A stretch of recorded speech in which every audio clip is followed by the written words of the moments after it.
Merci à vous d'écouter Sud Radio. Merci d'être présent pour cette émission Vos animaux, le rendez-vous incontournable de tous ceux qui aiment les animaux. Et ce matin, nous allons parler des chats, car le chat est incontestablement l'animal préféré des Français. Il suffit de regarder le nombre de chats en France. Près de 14 millions sont présents dans nos familles. Alors aujourd'hui, mon invité, avec qui nous allons passer en revue quelques-unes des questions que vous vous posez certainement sur les chats, est une grande amoureuse des chats et spécialiste des chats. Bonjour Anne-Claire Gagnon. Bonjour Natacha. Anne-Claire, vous êtes vétérinaire, vous êtes vraiment une amoureuse des chats, je le disais, et grande spécialiste de ces animaux qui occupent une part importante dans votre vie. Vous pouvez d'ailleurs retrouver Anne-Claire Gagnon en Facebook Live avec nous ou sur le site, je vais y arriver, de sudradio.fr.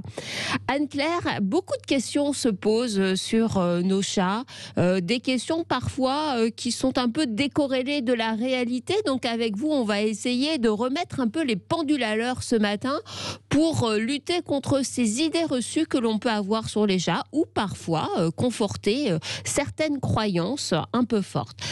Première question, et on va balayer tout l'horizon de vie d'un chat, qu'il s'agisse des chats adultes, des chatons, qu'on parle d'alimentation, de comportement, de médecine préventive. Première question, est-ce que l'on peut donner du lait de vache à un chaton, Anne-Claire ? Un chaton, non, qui est en pleine croissance, et non seulement en croissance physique, mais en croissance surtout de son cerveau. Donc c'est très important. Non, il faut qu'il ait d'abord le lait de sa mère, donc de la chatte. Et si on donne du lait maternisé qu'on achète chez son vétérinaire, parce que la composition du lait de vache qu'on voudrait donner spontanément n'est pas du tout la même. C'est pas du tout assez riche par rapport au lait de la chatte. Donc il faut impérativement un lait maternisé. Et est-ce que ça peut provoquer peut-être des petits troubles digestifs si on donne du lait qu'on a dans le frigo? Imaginons, on trouve un chaton sur le pas de sa porte, on se dit « Ah, le pauvre, je vais essayer de lui donner ce que j'ai ». Temporairement, juste pour dépanner le temps d'aller acheter du lait maternisé, on peut le faire. C'est vrai qu'il y a certains chats qui tolèrent relativement bien le lait de vache, mais après, c'est un problème de digestion du lactose. D'accord. Ils ne sont pas équipés pour, donc il vaut vraiment mieux tout de suite aller chercher du lait maternisé. Autre question sur un tout autre sujet, un sujet comportemental, parce que j'ai essayé de recenser les questions que se posent le plus fréquemment les propriétaires de chats. Mon chat miaule, qu'est-ce que ça veut dire? Est-ce que ça veut dire qu'il a faim? Est-ce que ça veut dire qu'il a besoin de quelque chose? Pas facile. Alors, il faut regarder toujours les circonstances dans lesquelles il miaule. Oui. Et aussi la façon dont ils miaulent, parce que les chats ne s'adressent pas à nous de la même façon selon ce qu'ils ont envie de demander. C'est vrai que spontanément, nous, on manque un peu d'imagination, je trouve, et qu'on pense qu'ils nous voient comme un ouvreur de frigidaire, et c'est pas forcément ça. Donc ils peuvent miauler juste... Ce n'est pas que ça, j'ai envie de dire. Voilà, c'est ça, c'est pas que ça. Ça peut l'être. Donc, ça peut être juste, ils ont besoin de notre attention, ils ont besoin de nous rappeler qu'ils existent, qu'ils ont besoin de câlins. Et ça peut être aussi, effectivement, pour rappeler que c'est l'heure d'aller casser la croûte. Mais le fait que nous, systématiquement, on leur donne à manger dès qu'ils miaulent, en fait, on renforce et on réduit cette relation-là à juste une fonction alimentaire, alors que c'est pas ça. Donc, il faut juste essayer de caresser, de leur parler, de leur répondre. Parce qu'il y a des chats qui sont très bavards et qui adorent tenir des grandes conversations avec nous, donc il ne faut pas s'en priver. Il ne faut pas s'en priver, et effectivement, il faut essayer de d'étendre le champ des possibles, parce qu'avec les chats, il y a beaucoup de choses possibles en termes de communication. Souvent, on dit que le chat est un animal indépendant.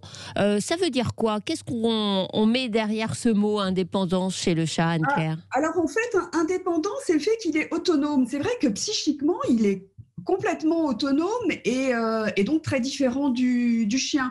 Donc on a tendance à être un peu ils ont moins besoin que nous qu'un chien.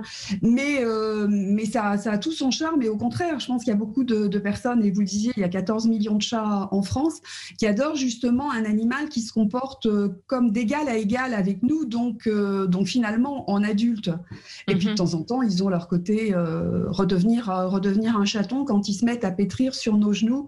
Tout simplement. Ça veut dire quoi, tiens, d'ailleurs, le pétrissement que vous décrivez? Alors, c'est à la fois la subsistance d'un comportement totalement infantile de chaton, mais c'est aussi, surtout, le chat, c'est un hédoniste, il adore se faire plaisir et il va pétrir sur les genoux. Si les genoux sont bien moelleux, s'il y a une couverture sympa, c'est vraiment quelque chose qu'ils font souvent avant de s'endormir, avant de s'installer, pour vérifier la consistance, si c'est bien le bon endroit pour dormir. C'est aussi un peu un acte d'apaisement, non? Oui, aussi, mais c'est surtout, je pense, un acte de pur plaisir et de détente. Si vous aussi, très chers auditeurs de Sud Radio, vous avez envie de mieux comprendre votre chat, n'hésitez pas à nous appeler au numéro du standard 0826 300 300. Et on va d'ailleurs tout de suite donner la parole à Denis. Bonjour Denis. Bonjour. D'où nous appelez-vous, Denis? De mon téléphone, de Limoges. Alors cette réponse-là, on ne me l'avait jamais encore faite. Denis, vous avez un chat à la maison? Oui. Et alors, il y a un sujet qui vous interpelle sur votre chat ou votre chatte, je ne sais pas? Oui, c'est une chatte qui a maintenant 6 ans et au départ, on lui avait donné la pilule. Oui. Et bon, on avait un restaurant à l'époque et il y avait un client qui nous avait dit il faut éviter de faire ça parce que ça leur donne des grosseurs. Et effectivement, on avait constaté qu'elle avait quelques petites grosseurs, donc on a décidé de la faire opérer. D'accord, de la faire stériliser. Voilà, on l'a fait stériliser. En même temps, il a enlevé les grosseurs et... Quand vous parlez de grosseur, vous parlez de petites masses au niveau des mamelles, j'imagine. C'est ça. D'accord. Alors... Et quelques temps après, c'est revenu. Mais bon, elle n'en a pas... C'est pas énorme. Hein. Maintenant, c'est vraiment... voilà. C'est sous contrôle. Elles ont été analysées, ces masses retrouvées au niveau de ces mamelles? Ah le vétérinaire a fait ce qu'il fallait, oui. D'accord. Et bon... Il n'y a rien d'inquiétant? Non, il n'y avait rien d'inquiétant. Et voilà, je voulais savoir si c'était si c'était vrai ou pas que ça pouvait effectivement, à long terme, donner un cancer à nos chats. Alors, on va demander justement l'éclairage d'Anne-Claire Gagnon, notre spécialiste des chats. Anne-Claire, donner la pilule, donc un médicament contraceptif à une chatte, renforce-t-il le risque de tumeurs mammaires, qui sont malignes à 50%, hein, à 90% chez la chatte, pardon. 90%, oui. Donc la chatte de Denis a vraiment de la chance et je suis contente pour elle et je suis contente pour Denis. Mais c'est vrai que la pilule, le premier effet secondaire, c'est surtout de donner des infections de l'utérus, donc de donner ce qu'on appelle un pyomètre et d'obliger à une intervention d'urgence. Et d'une façon générale, maintenant, ce qu'on dit, c'est que la pilule, c'est du poison, quoi. Donc c'est pas fait pour les chattes. Et ce qui favorise surtout l'apparition des tumeurs mammaires, c'est aussi le fait que la chatte soit pas opérée et c'est la présence des ovaires. Donc en fait, quand on n'a pas l'intention du tout de faire reproduire la chatte, qu'elle ait une portée, la démarche la plus économique en termes de santé, en termes de bien-être et en termes vraiment économiques, c'est de faire opérer la chatte. De la faire stériliser. Quand vous parlez d'opération, vous parlez de stérilisation. Denis, donc vous avez la réponse. Hein, votre client de votre restaurant avait raison. Oui, d'accord. Voilà. Et pour info, quand même, elle a eu une portée avant d'être opérée. D'accord. Voilà. Et on pensait que ça suffirait pour pas qu'elle ait justement de tumeur. Mais je constate que c'était faux. Alors, mais ça, c'est une bonne question aussi. Anne-Claire Gagnon, est-ce qu'avoir une portée protège du fait d'avoir des tumeurs? Parce que souvent, les propriétaires de chats se posent cette question. Non, pas du tout. Au contraire, la seule chose qui protège vraiment de développer des tumeurs mammaires, c'est de faire opérer la chatte avant l'âge de la puberté. Et il faut savoir que là, par exemple, en janvier et février, des chattes qui ont 4 mois et demi vont pouvoir tomber en chaleur et qu'il faut les faire opérer avant. Donc, faire opérer entre 3 et 4 mois, c'est juste la garantie qu'effectivement, elle n'aura pas plus tard des tumeurs mammaires. D'accord. C'est sympa, la réponse est... Voilà, Denis. On vous souhaite un excellent week-end, Denis, depuis votre téléphone. Non, depuis Limoges.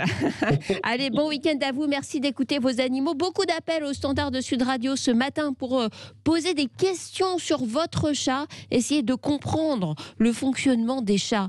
Moi, je rebondis sur les propos de Denis. Est-ce qu'une chatte, pour être bien, doit avoir une première portée avant d'être stérilisée, Anne-Claire Gagnon ? Alors là, c'est pareil, on n'a aucune étude de comportement qui montre que des chats qui ont eu une portée et des chats qui n'en ont jamais eu ont des niveaux d'intelligence, des niveaux de relation avec leurs propriétaires différentes. Non. C'est vraiment une croyance limitante, je pense, de l'humain, et c'est de l'anthropomorphisme mal placé. Il suffit d'interroger parfois certains éleveurs qui, Dieu sait s'ils voudraient que la chatte soit une bonne reproductrice, et qui s'aperçoivent dès la première portée que c'est pas du tout sa tasse de thé de faire des petits à répétition.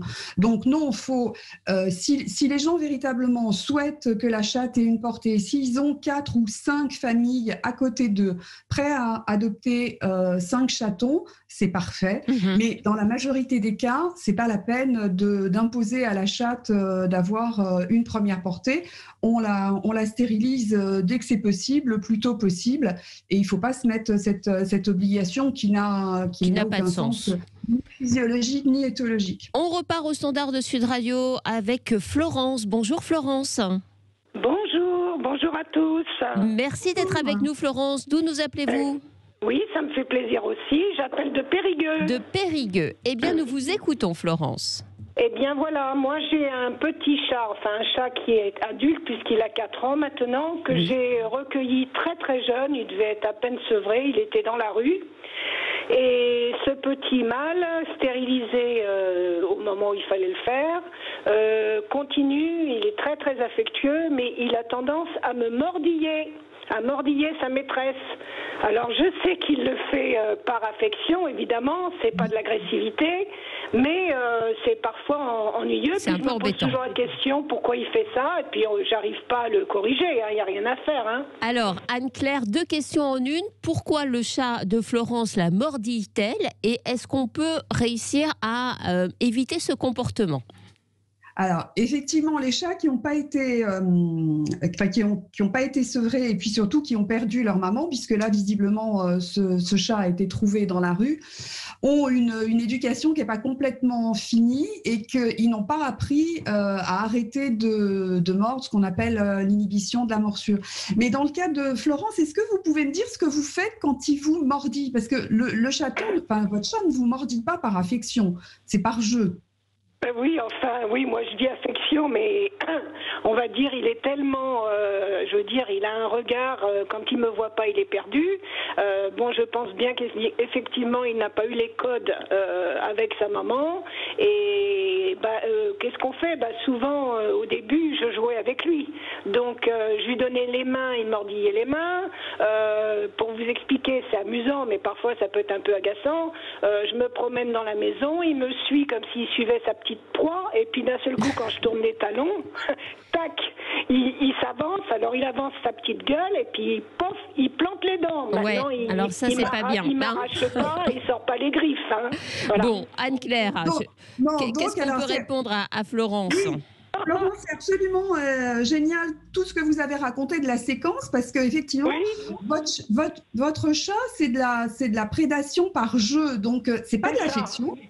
Mais c'est quelque chose que vous allez pouvoir arrêter, mais ça va prendre du temps. Parce que c'est vous que ça va mettre dans la difficulté, c'est qu'il faut vous arrêter au moment précis où vous voyez qu'effectivement, il va courir. En fait, plus vous bougez, plus vous courez, si votre main reste totalement inerte, il va s'arrêter de la mordre. Et ce qu'il faut aussi, c'est qu'il ait suffisamment de jouets, mais ça, je vous fais confiance de lui en avoir acheté, mais des petits jouets comme des petites souris. Alors, pour ne pas citer un très grand magasin suédois, mais il y en a plein faciles à acheter, et donc qui puissent transporter, avec lesquels il puisse jouer. Et au moment où vous voyez, par exemple, qu'il va s'attaquer à votre cheville, vous lancez un petit jouet de telle sorte que vous dérivez son attention et il va aller sur le jouet.